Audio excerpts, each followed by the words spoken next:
Representing Aorere College, put your hands together. Fepulea'i.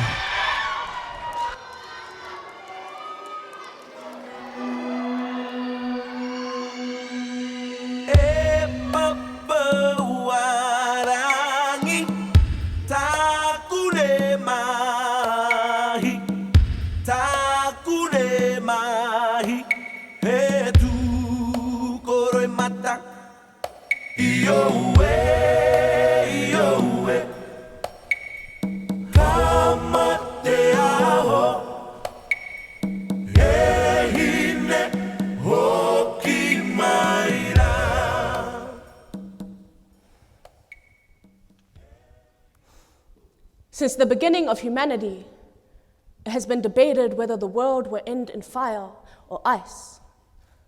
But for me, in my homeland, my village, and my people, it will end in the combination of both.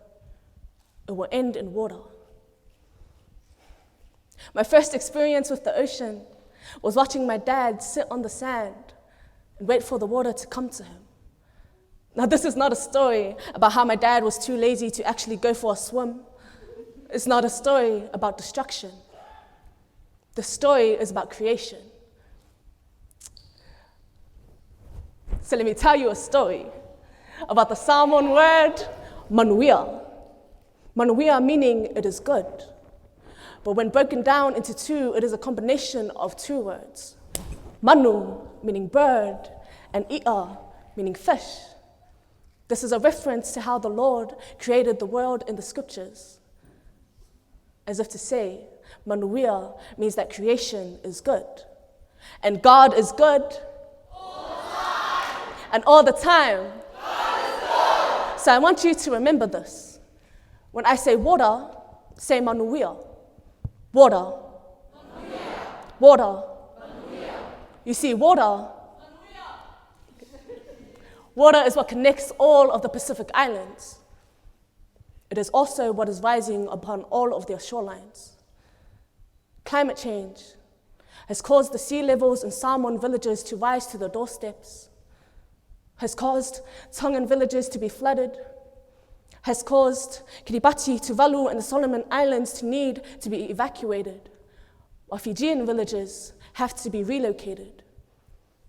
Pasifika is on the front line of the fight against climate change, while South Auckland is the most heavily populated Pasifika place in the whole world.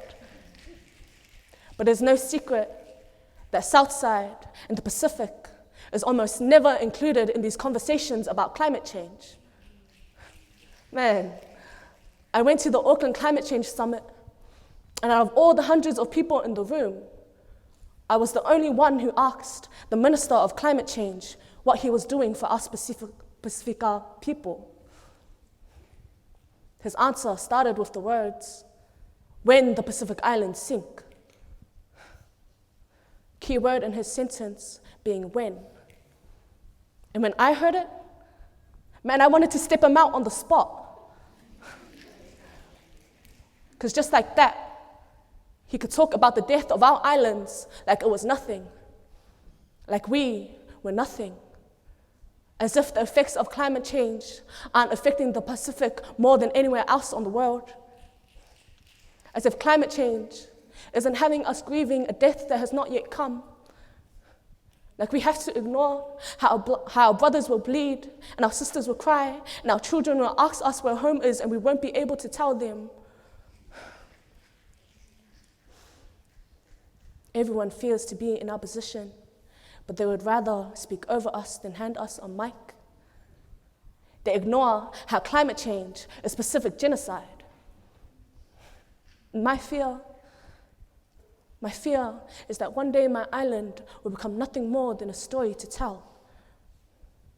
Words to enter the ears of children whose eyes will never get to see their motherland. That my mother's hands will become the only connection to the land left for me to hold. Yeah, man, I'm angry. Yeah, I'm scared. Because I don't want to have to go and to loll between my grandparents' headstones.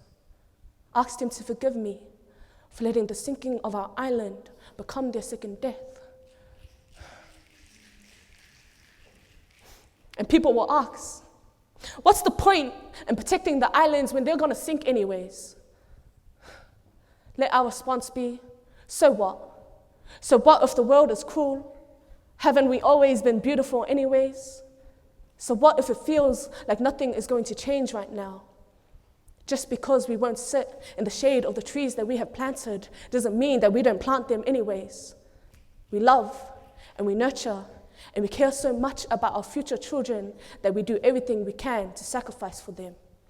That is what it means to be an ancestor. The fruits of our labors may not be eaten by us, but they will be eaten and they will be sweet. Let this be for the dirty South and not the dirty seas. Let the South side rise and not the sea levels. If you can say, mate ma'atonga, that you'll die for your kingdom, why can't you learn about climate change so that your kingdom can live? If you can fight, if you can get into a fight over ripping Samoa, why can't you learn about climate change so that you can fight for our islands? If you say family over everything, I challenge you to prove it. Because the story is not a story of destruction. The story is our story. This is a story of creation. So what if the world is cruel? Let us be beautiful anyways.